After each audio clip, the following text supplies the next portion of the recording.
is weird, odd, strange, or just plain bizarre is really your cup of tea, then the Golden State Media Concepts Weird News Podcast will give you that fix. Can't believe it? Well, listen for yourself as we deliver the strangest news you definitely won't find on CNN or Fox. It's the Golden State Media Concepts Weird News Podcast.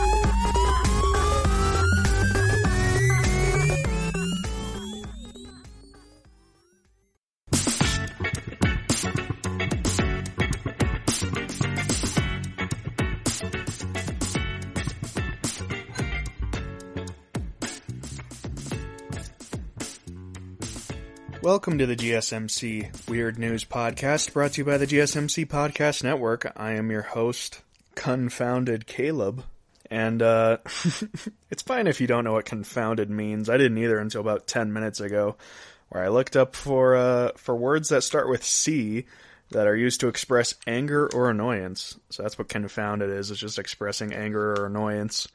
Today we're going to talk about one of my favorite subjects, and it's kind of depressing towards the third part. That's why I'm annoyed. We'll get to that. But I was told by one of my fans, because I have a problem where I don't sound natural while talking on the podcast. So I was told by one of my fans, one of my super fans who stalks me, that you should just do this podcast on subjects that interest you. So, what that means in short order is that this week's episode is going to be all about alcohol. Subjects I'm interested in. Okay, so we're going to start with a story where elephants in China get drunk and pass out in a garden. A great story. And then we're going to move on to teenagers dressing up as mask-wearing grandmas in order to buy alcohol from alcohol stores without getting their IDs checked. Which is a good one. I never thought of that when I was a child. Then we're going to go into some alcohol health facts. Some people are saying that drinking alcohol can kill germs. Also that it can protect you against cognitive decline, which I think I'm evidence of the opposite. But we'll go into that later, and then we're gonna wrap up our third segment by talking about New York's recent ban on alcohol unless you're buying food as well. I think it's kind of silly. We'll get into that. My top 10 list is going to be about my top 10 alcohol stories, facts, anecdotes. We'll get into that later. It's going to be a heck of a riot. And I shouldn't say riot. It's going to be a good time. See, I'm losing my mind. This is why I'm confounded, people. I'm goddamn confounded today. Wow, that was a quick 3-minute intro. Alright, let's get into our first story. Elephants in China pass out after getting drunk in a Chinese garden. First of all, I didn't know they had elephants in China. So now you know. Now you know that in Hong Kong there's elephants walking down the streets. Okay, so this article comes to us from livescience.com. So this is official science here, folks. Are you a denier of science?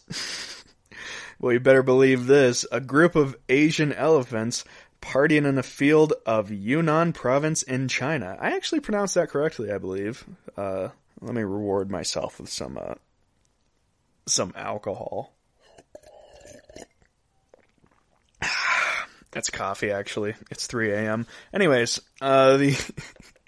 these Yunnan province Asian elephants drained vats of corn wine before falling asleep in a garden. It was actually a tea garden, which is kind of a romantic place to fall asleep. Maybe not a romantic place to pass out drunk. So this is pretty cute, actually. A photo of the inebriated elephants lying curled up back to back in a dirt bed amid the greenery went viral on Twitter March 18th after it was shared by a conservationist and an Indian Forest Service officer. The conservationist went on to say that this is not the first occasion they've had of these elephants getting drunk, and that they have actually developed a taste for the booze. quipping that these particular pachyderms had turned to alcohol, quote, to sanitize their trunks, and were sleeping off the aftermath. I have to start using that excuse. No, honey, I was just sanitizing my big fat belly. Which is an argument that becomes increasingly more relevant as the year of 2020 goes on, right, with COVID and all that. Wouldn't that be great if that turned out to be the cure to COVID? You know, so a little wild turkey 101. You know, sure, it'll melt your insides, but at least you won't have one of those miserable coughs that everybody's harping about. All right, so the Chinese conservationist went on to say these Indian elephants are going more and more extinct. Unfortunately, there's only about 50,000 of them left in the wild. And in China specifically, there's only about 250 of them left. So they face the looming threat of local extinction. It's not funny, but it's just the term local extinction is kind of funny, you know? If there's 0 in one place but 50,000 in another place, I don't think I'd consider that extinction. But fun fact for you, one of the ways people have found to make elephants not go extinct is to privatize them. That's what they're doing in South Africa now. They're privatizing elephants. So you buy an elephant and you say, hey, that's my elephant. You can't shoot it now, you damn poachers. So that's one way to prevent people from shooting elephants is to just buy them. I bet somebody's going to think that's a political statement. Please stop taking me seriously, folks, for the love of God. So this conservationist is quite the comedian. His name is Kaswan, and he posted a before and after photo. The first one, the before photo, with the caption, quote, when they were all sober.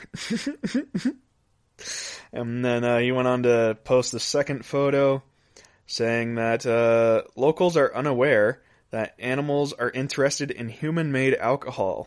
I didn't know there was alcohol that was not human-made. That's kind of the implication of that statement. I'm kind of interested in that now. He said that some locals are aware that the elephants like human-made alcohol and therefore bury their liquor.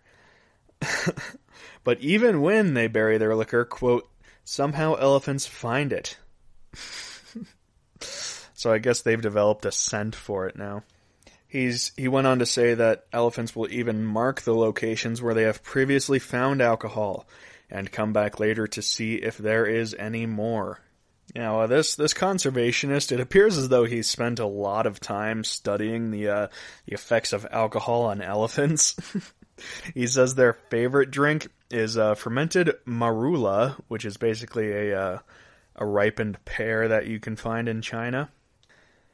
And he went on to say that weighing more than 6,600 pounds, elephants would have to consume 400 times the amount of fruit in its normal diet and not drink any water for the alcohol to make the elephant intoxicated. And he published this in a zoological journal, so this is all official stuff, folks. It's all well studied up. What have you done with your life? This guy has studied the intoxicating effects of pear alcohol on elephants. This man's a national hero, an international hero. He's in China, I'm in America, and he's my hero. Now, he's also quoted saying that it's largely possible that elephants do not, in fact, drink the alcohol because of its alcoholic content. He goes on to say that it's most likely the alcohol's sweet taste which draws the elephants to the liquor itself. And the fact that it's being stored hidden underground makes the elephant think that it's a naturally occurring sort of drink.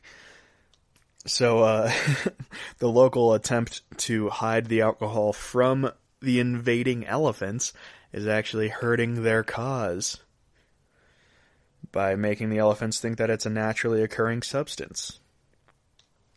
But the conservationist also entertains the idea that perhaps these animals are in it for the alcohol. He goes on to cite that in 2011, a moose in Sweden got drunk after eating fermented apples and wound up entangled in a tree. And also that white-tailed deer often browse on fermented apples in orchards, making them stumbly and sleepy. And he goes on to cite studies of chimpanzees that appear to enjoy the taste of alcohol, soaking up fermented palm sap with leaves and then squeezing the booze into their mouths. So this is an interesting case because it specifically shows them trading the actual palm leaf itself for the alcoholic content it can provide. So they actually value the alcohol above the nutritional facts of the sap leaves. So that's pretty interesting. So it appears that chimpanzees can sense whether something is alcoholic or not, and they prefer alcoholic substances to nutritional substances. So perhaps that's alluding to the alcoholic desires of elephants, according to this conservationist. I might be drawing a thick line between the two of those subjects, but whatever. You know, he knows more about this than I do. And the conservationist goes on to say that the Malaysian pen-tailed shrew has a diet that consists entirely of fermented nectar that is about 3.8% alcohol. And so these shrews are perpetually drunk, which would be the best pet ever. Just give it a cup of, Irish cream every morning. But he says that, however, despite the nectar's high alcohol content, quote, the shrews have evolved to metabolize it so effectively that they don't become inebriated at all. So, this is kind of a complicated study, the effect of alcohol on animals.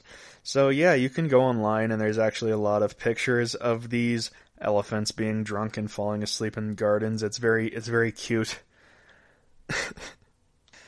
But I must admit, there is a darker side to this story. First of all, a lot of people are claiming that it's fake. It's hard to tell because most of these people claiming that it's fake reside in America and Europe, so they don't really have a primary source information being continents away from the actual incident itself.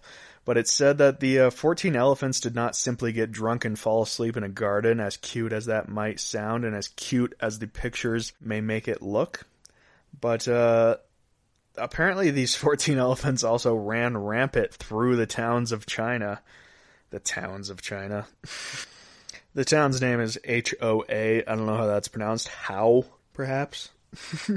But it's said that these herd of 14 elephants are still at large in the city of Miao, Miao, and an emergency response has been initiated by the local government.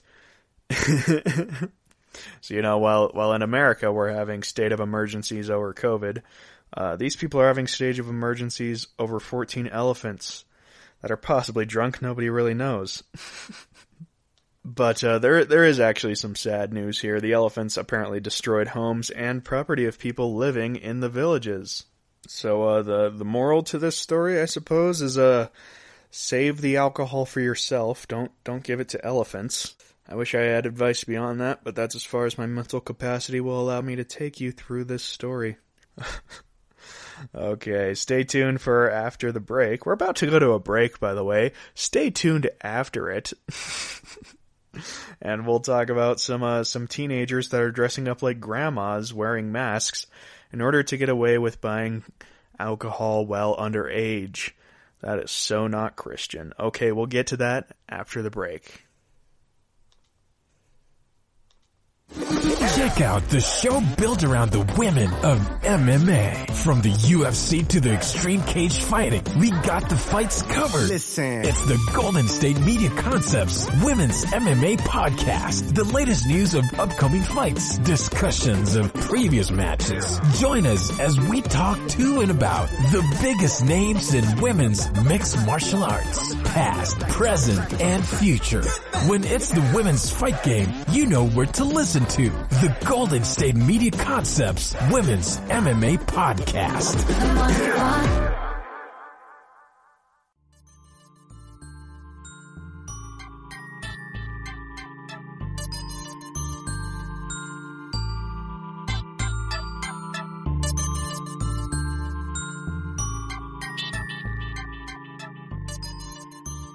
Welcome back to the GSMC Weird News Podcast.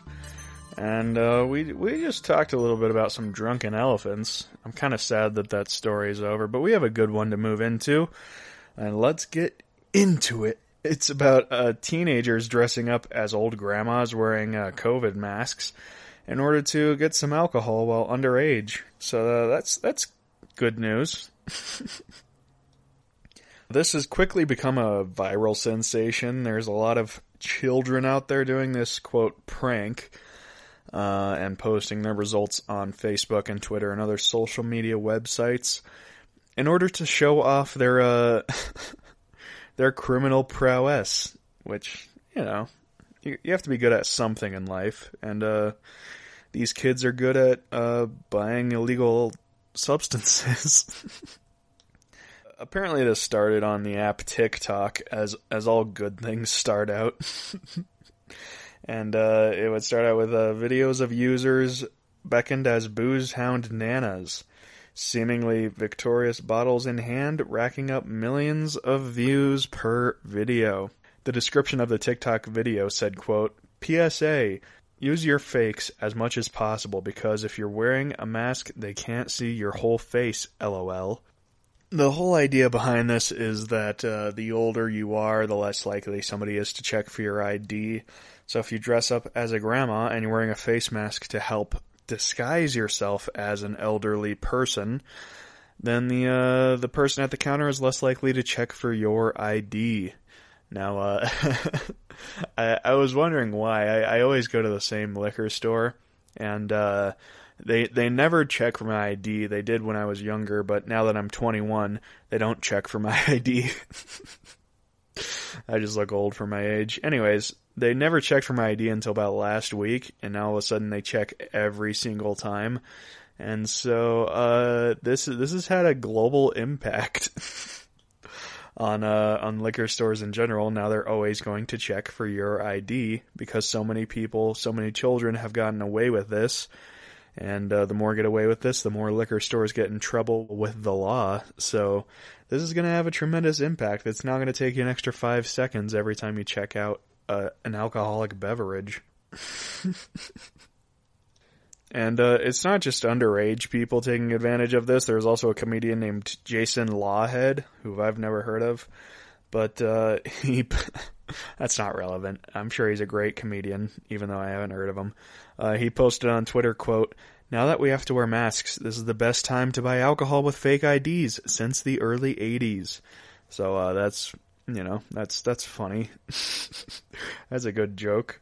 More comedians went on to say, quote, I hope lots of teens are out there illegally buying alcohol with face masks on, confidently not looking at all like their fake ID. So that's the whole premise of it, is that when you're wearing a mask, you don't have to look at all like the picture on your fake ID. It doesn't even have to be a fake ID. It could be your parents' ID. Even if you're borrowing your dad's ID and he has a beard, you're wearing a face mask, so they can't tell. And these TikTok videos aren't just going viral, they're going mega viral. The primary one, having over 1.5 million views, depicts a blonde girl getting wrinkles drawn on her face with makeup. And of course they're saying these are pranks, not illegal acts. So that way they can get away with it even if somebody calls them out on this illegal activity. It's said that over half of these, quote, pranks have occurred in the state of California. And the children have also said that they're coming across several problems.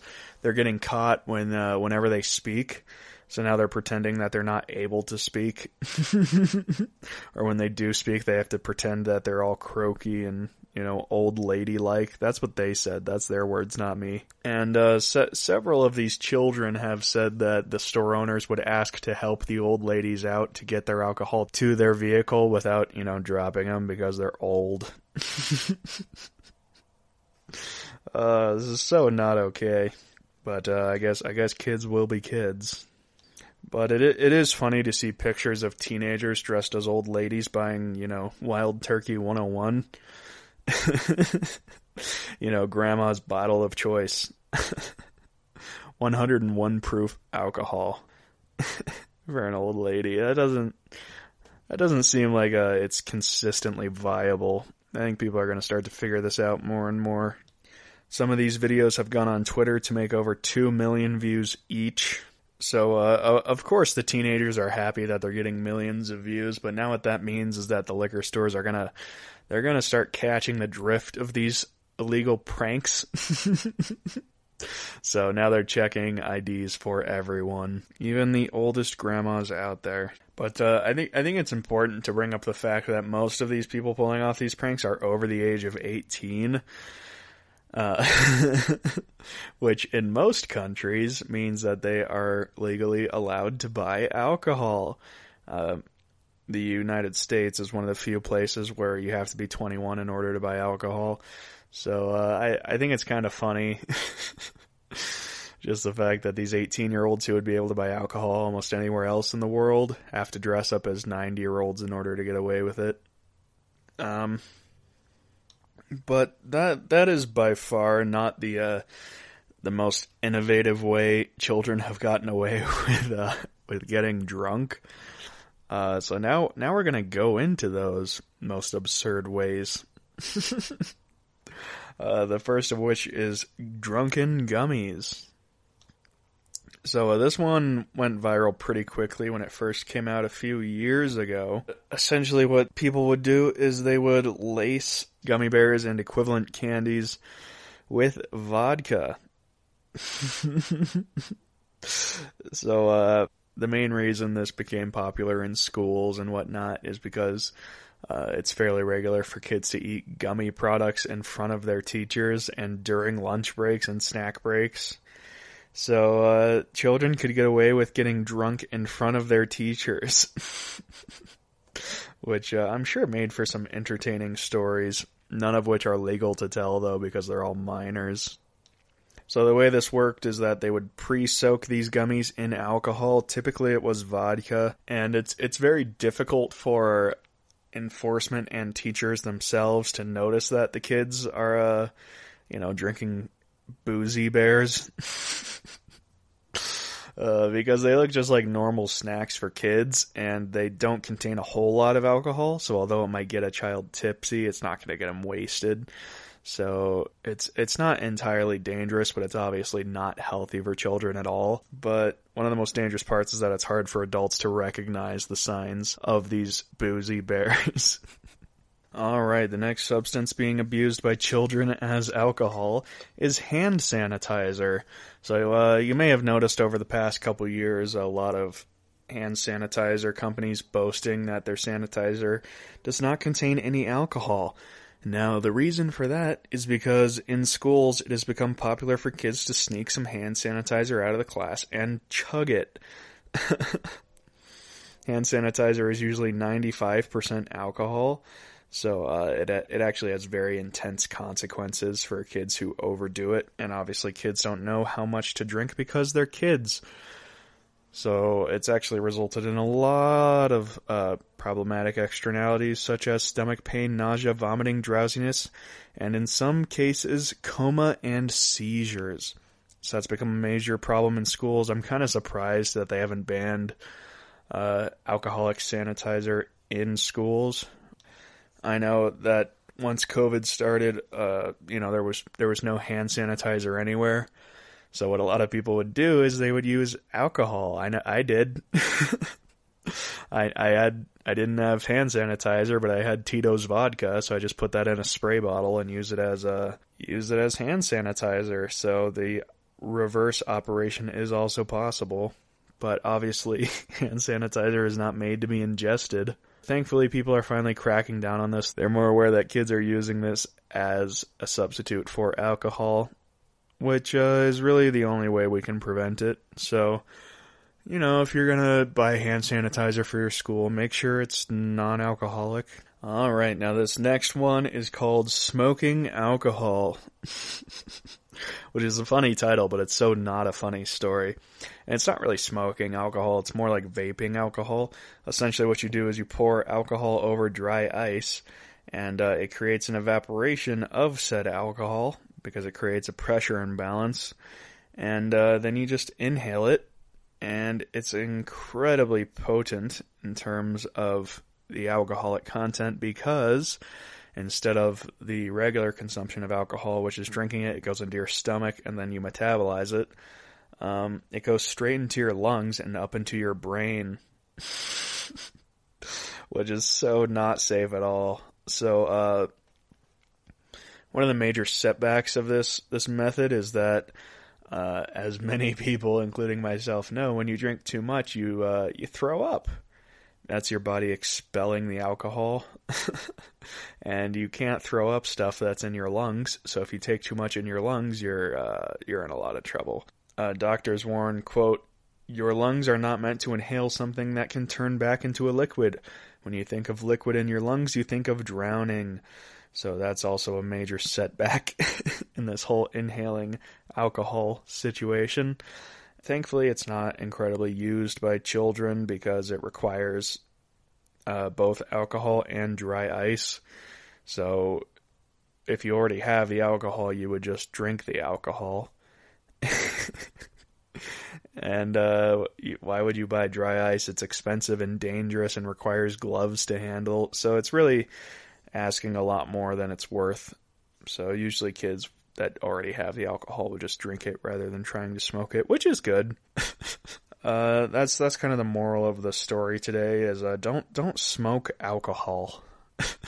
Kids, if you're going to drink alcohol, drink alcohol. If you're going to smoke, smoke. But don't, for the love of God, smoke alcohol. And in case you didn't think smoking alcohol was bad enough, our next story is about snorting alcohol. So this one's not usually attempted by children because they don't know what snorting is usually. But essentially what you do is you freeze dry powdered alcohol, you crush it up, and you snort it. So this freeze-dried alcohol actually does exist pre-made. The reason is because you can just throw it in water and all of a sudden you have a cocktail. That's the idea behind it. But the FDA is concerned that children will be able to just snort it right away because most people don't know that there's such thing as freeze-dried powdered alcohol. So it's easy to hide from adults and easy to have really not good effects on your body with. Most states in America have already banned the product. However, it's still available to buy in some places, and making it is also fairly simple for children to do, which we're not going to go into because I don't want to go to prison for incentivizing children to snort alcohol. And our last story, we're going to keep this one nice and short. Vodka tampons. Yeah.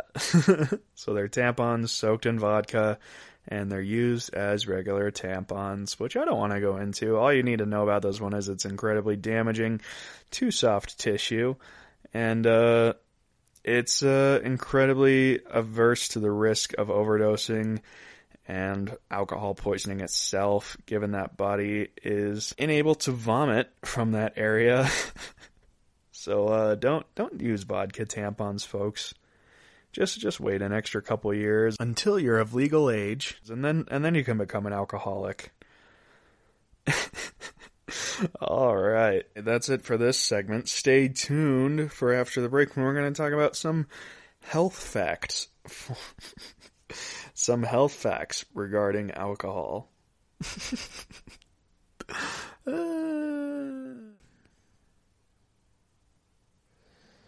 Are you tired of the same old news? Are you sick of the seemingly endless political spin and negativity? The GSMC America Still Beautiful podcast is a weekly news podcast covering all the top positive and uplifting news stories. We cover stories that will inspire, uplift, and remind you of the good in the world. Tune into the Golden State Media Concepts America Still Beautiful podcast to get all the great and positive news stories of today. Download the GSMC America Still Beautiful podcast on iTunes, Stitcher, SoundCloud, Google Play, or anywhere you find podcasts. Just type GSMC in the search bar.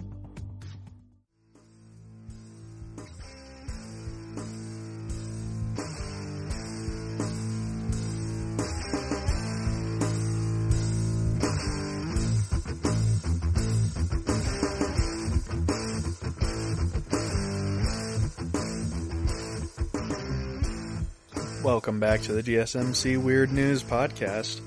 We just talked a little bit about some I can't remember. We talked a little bit about alcohol stories regarding teenagers taking advantage of COVID-19 in order to score some hard wine.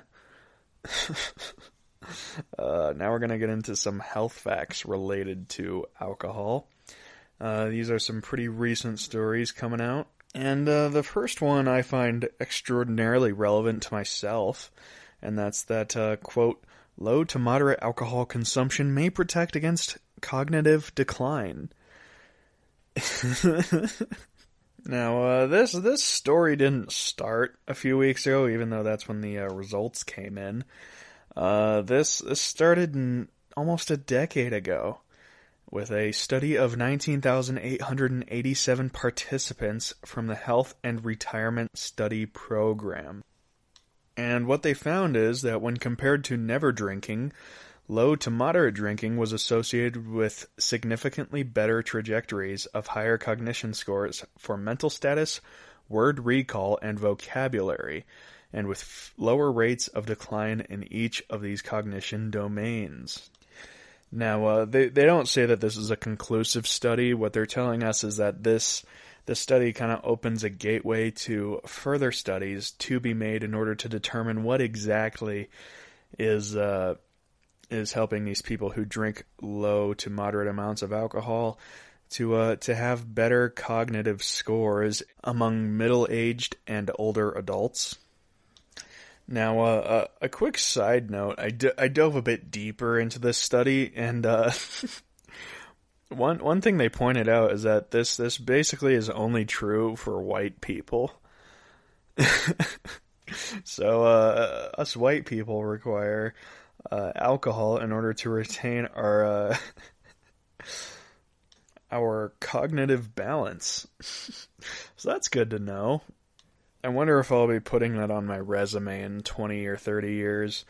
Still drinks moderate amount of alcohol in order to retain cognitive discipline. That's something I would happily boast. Now, this article goes on to state that one of the main reasons people have basically evolutionarily adapted to drink alcohol as a good thing is because when societies first developed, right, the conflagration of multiple peoples is that our water supplies very quickly became filthy, dirty, disease-ridden. So one of the ways people combated that is that they developed alcoholic beverages, because in order to make alcohol, you have to distill it, and that requires a cleaning process. And so basically alcohol kills any bacteria that's in it. So they think that's one of the reasons why we have adapted to drink more alcohol, is because that's how we killed germs in the olden days. And it's also why people in Europe often drank a lot of tea, because in order to make tea, you would have to boil your water, which kills all the germs. So kind of an interesting historical background and evolutionary background to all of this. Now, attached to this study is a CDC warning. I quote, beyond the immediate adverse effects of hangovers, drinking alcohol in excess has associations with various poor health outcomes. So in case you didn't know that drinking too much alcohol is a bad thing, the CDC's got your back, man. They say excessive alcohol uses include 4 drinks for women in 2 hours or 5 drinks for men within 2 hours. Now, some quick math here. They consider a drink as 14 grams of pure alcohol. So for like a glass of wine, that's 5 ounces for 1 glass of wine. So that's about a bottle of wine for every 2 hours. That's considered excessive drinking. So if you're drinking more than a bottle of wine every 2 hours, the CDC recommends that you cut that back just a little bit. You know, everything in moderation. Maybe have just 3/4 of a bottle for every 2 hours of your life. Now, what are these various health problems? The CDC says, quote, damage to the liver, inflammation of the pancreas, increased risk of cancer, Hypertension. That's the only one I feel is hypertension. Psychological disorders, unintentional injuries that a person sustained while drunk will feel. Harm to the fetus if a woman drinks while pregnant. Sudden infant death syndrome. The final one they state is alcohol use disorder, which is a roundabout way of saying you're a damn dirty alcoholic, much like myself. And they wrap it all up by saying this can ultimately cause, quote, particularly in men who drink spirits, an increased risk of high blood pressure and stroke. However, there is also evidence that low to moderate alcohol consumption, fewer than 8 or 15 standard drinks in the United States per week for women and men, respectively, can have beneficial effect on health, including various cardiovascular diseases. So, like I've always said, folks, everything in moderation. Sure, alcohol is classified as a poison by the CDC, but the CDC says, hey, a cup of poison a week keeps the defibrillator on the wall. But one thing they go on to point out is that even with moderate to low consumption of alcohol, if you have a pre-existing disease such as a poor brain health or any other existing conditions, alcohol can exacerbate those. So you should avoid alcohol at all costs if you have a pre-existing condition. The wrap-up of this story essentially states that this is just the opening of a door to future research, because they're not really sure why alcohol helps people in middle-aged to late stages of life when it comes to cognitive development or just cognitive maintenance. One of the study's leaders said, quote, "The role of alcohol drinking in cognitive function may be a balance of its beneficial and harmful effects on the cardiovascular system. Among low to moderate drinkers, the beneficial effects may outweigh the harmful effects on the cardiovascular system." So, essentially, they're just this study is really just a gateway to future studies in order to find out why the drinking of alcohol helps people in later stages of life to maintain their cognitive abilities. You know, maybe it has nothing to do with the alcohol. Maybe it's something that the alcohol incentivizes you to do outside of the alcohol itself. So they're going to study more into this, which I would love to sign up for, by the way, if any of these medical researchers are listening. If you need somebody for an alcohol study, I should be at the top of the list. And they end their survey by saying there is some contradictory evidence out there and that you should further research this subject on your own accord. So go out there and Google the health benefits of alcohol. and the non-benefits. That would probably help too. There's a few downsides to alcohol, folks. Let's face facts. Okay, it's not all sunshine and roses. Okay, but for now we're going to move on to another study called, quote, "Can drinking alcohol kill germs?" And the reason this study was created was in order to discover whether or not it can cure coronavirus by simply throwing back a few margaritas every day. But they concluded that drinking alcohol does not kill germs inside the body. Wow, big shocker there. Another hard hit to the alcohol brigades. Now, one of the things they cite in this study is that there's a lot of misconceptions about alcohol killing germs. They say that if you pour alcohol on germs, it will kill the germs. As we've stated earlier, alcohol can be used as a substitute for hand sanitizer. But it's a different story when it's in your body. Essentially, just imagine drinking hand sanitizer. That's essentially what you're doing when you're drinking alcohol in order to kill germs. The benefits are far outweighed by the negatives in this kind of situation. So, in order to clarify, the study says, quote, "Chemically speaking, there are three main types of alcohols: isopropyl, ethylene, and methyl. All kill germs by breaking down the cell membrane, which cause the inner components of the cell to dissolve. Most hand sanitizers contain isopropyl." And they go on to say that most alcohol that is consumed is ethyl alcohol, which is dissolved in the digestive process. Now, once ethyl alcohol is consumed, the digestive process quickly breaks down the ethanol molecules, which makes it difficult for them to kill any bacteria that they encounter within your body.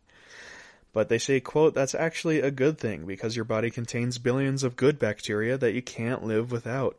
If ethanol could kill germs inside your body, it would wipe out those good bacteria along with the bad. So your body breaks down the alcohol as quickly as possible. For those who aren't, alcohol enthusiasts like myself, if you drink, when you consume alcohol, basically what happens is your body puts aside all other forms of metabolism breakdown of nutrition, and it goes straight for the alcohol because it recognizes the alcohol as a poison.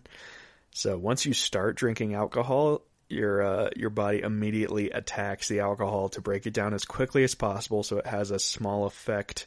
And that's basically the crux of that study. Pretty basic stuff. So our next short little study is called Drinking Alcohol While Doing Intermittent Fasting.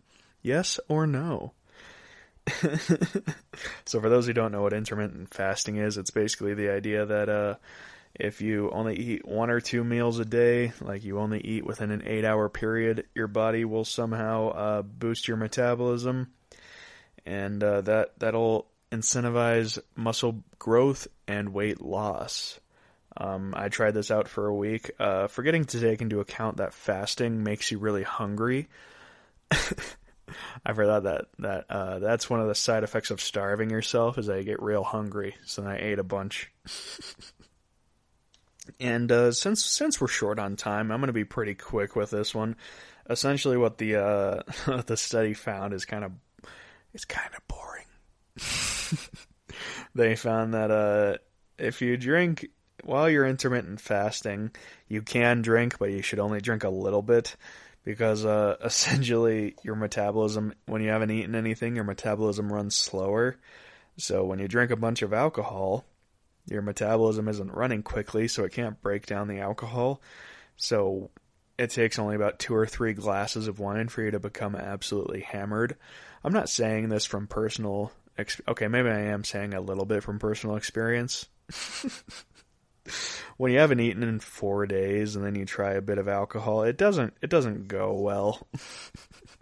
Your body wants to consume any nutrition it can receive as quickly and as efficiently as possible. And so it's not really a good idea to starve yourself for a day or two and then drink alcohol.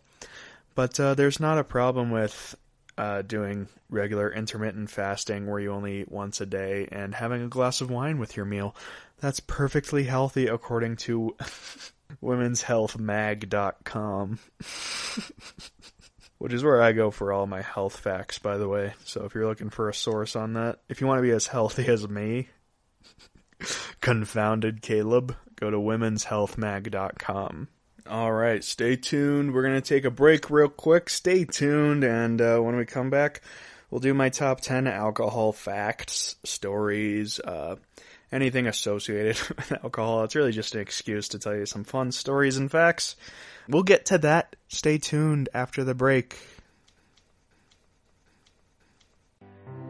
The GSMC Life and Happiness podcast takes you on a journey of exploration. We'll discuss tried and true methods alongside the latest trends of how to best live your life to its fullest and happiest. From psychology to meditation, science to self-help books, the GSMC Life and Happiness podcast will help you to discover what makes you happy and how you can live life being the best you possible. Download the GSMC Life and Happiness podcast on iTunes, Stitcher, SoundCloud, Google Play, or anywhere you find podcasts. Just type GSMC in the search bar.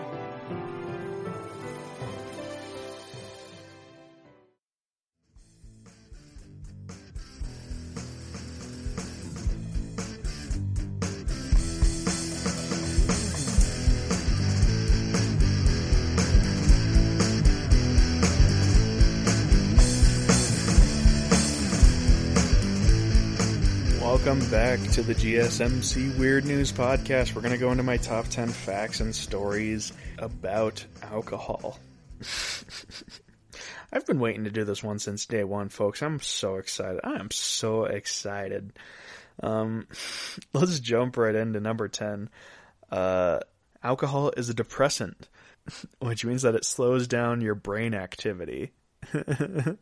All right, so I have some personal anecdotes against this one. From my limited experience as somebody who enjoys a drink every now and then.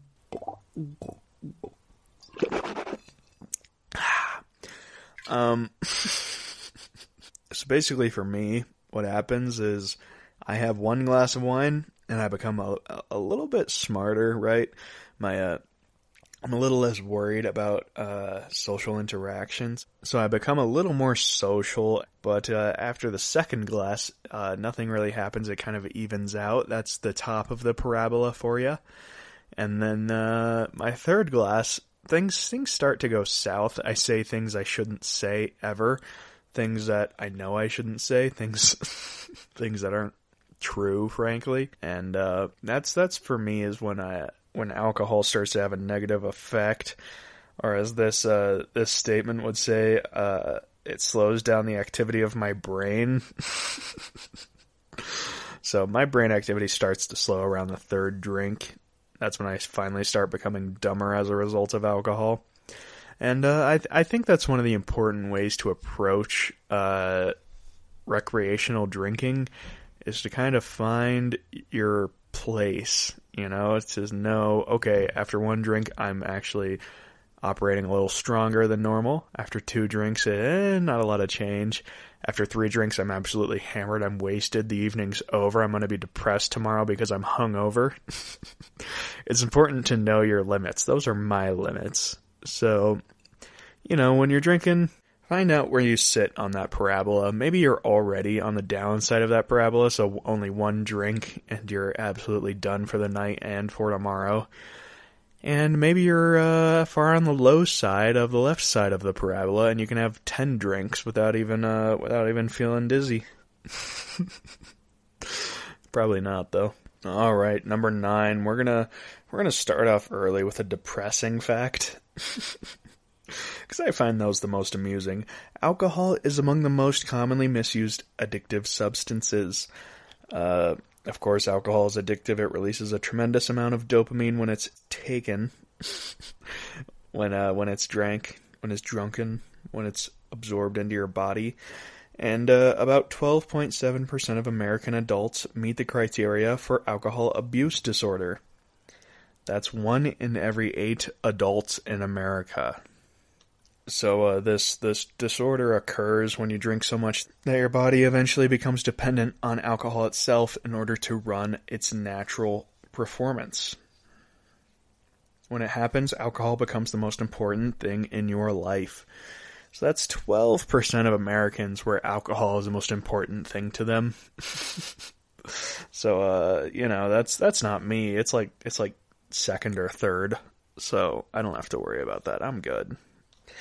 So, if you're one of those people whose alcohol is their number one enjoyment in life, maybe get a golf membership.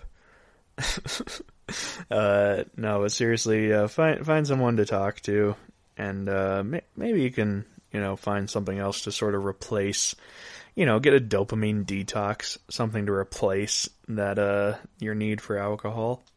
All right, number 7. This is a short and sweet one, friends. This is the origination of the word toast, as said before many collective drinks are taken. Essentially it means wishing good health, and it originated from Rome, when a piece of toasted bread would literally be dropped in a bottle of wine before being drank.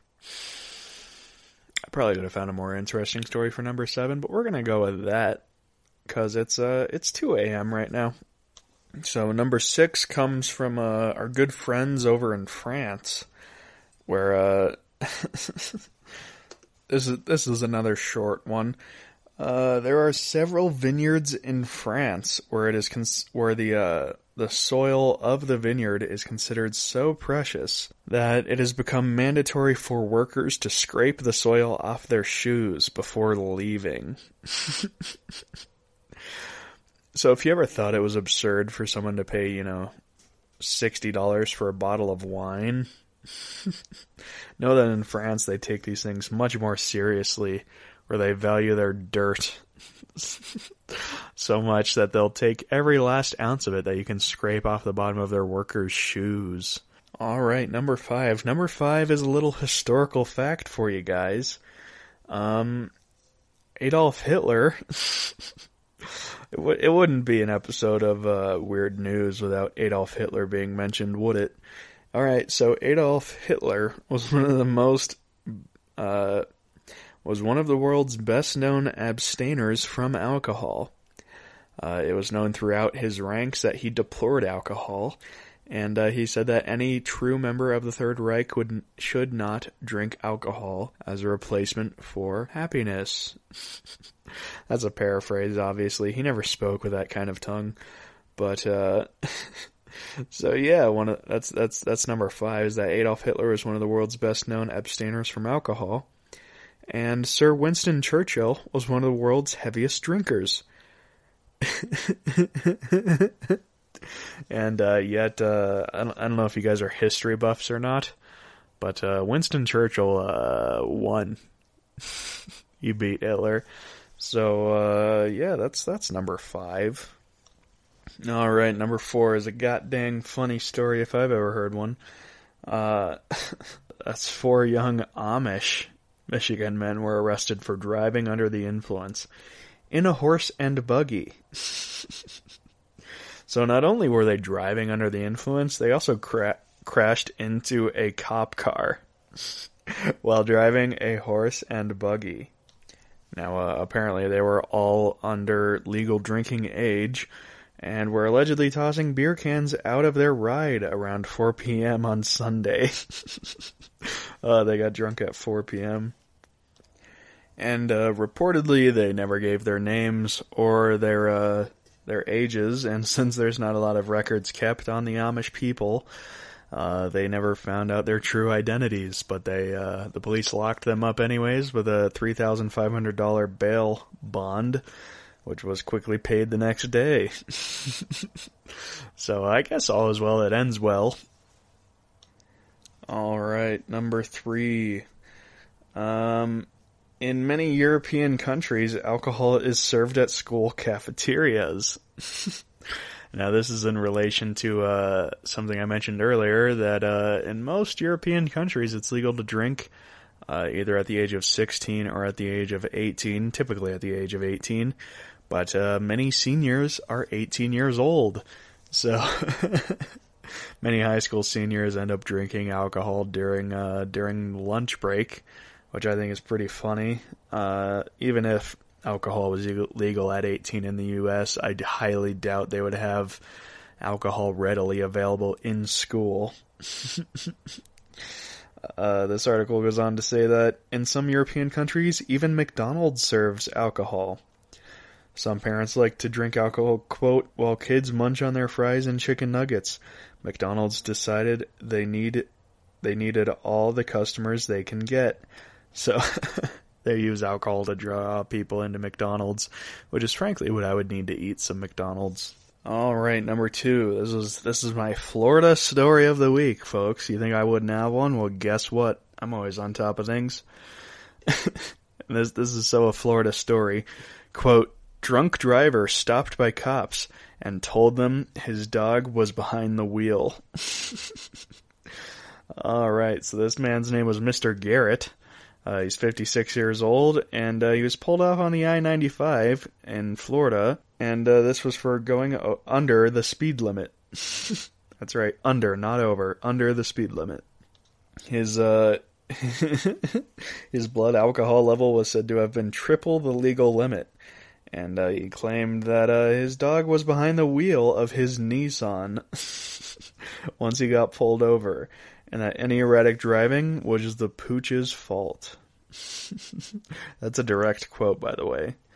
That any erratic driving was the pooch's fault.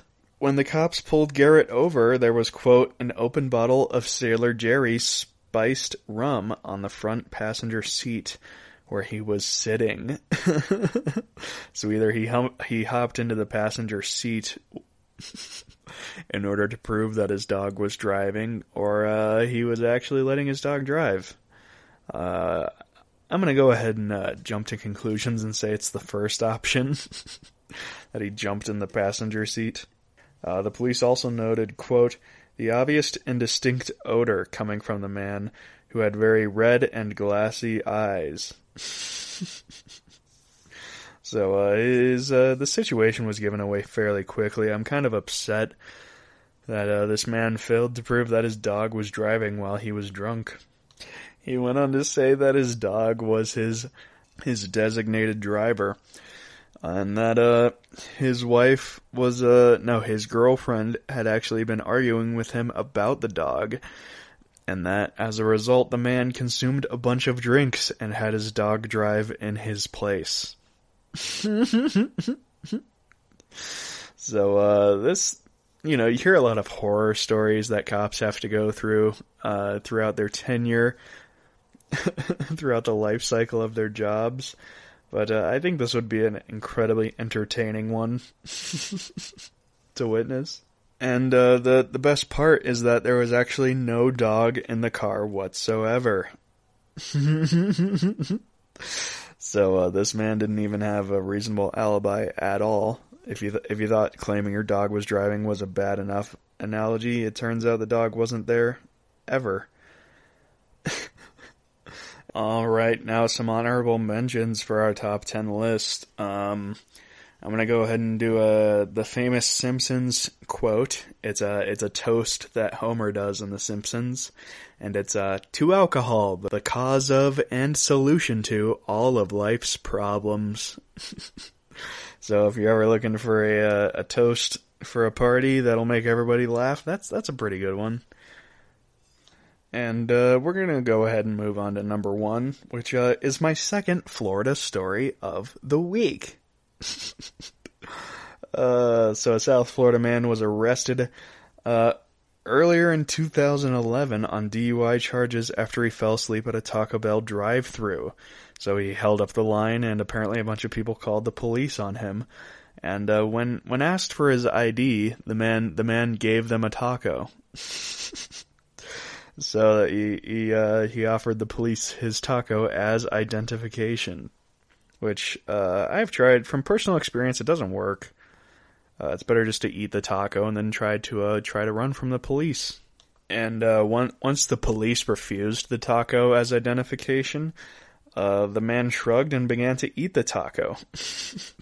As the cherry on top of this story, when the man eventually got out of the truck, deputies discovered that the truck was actually on fire.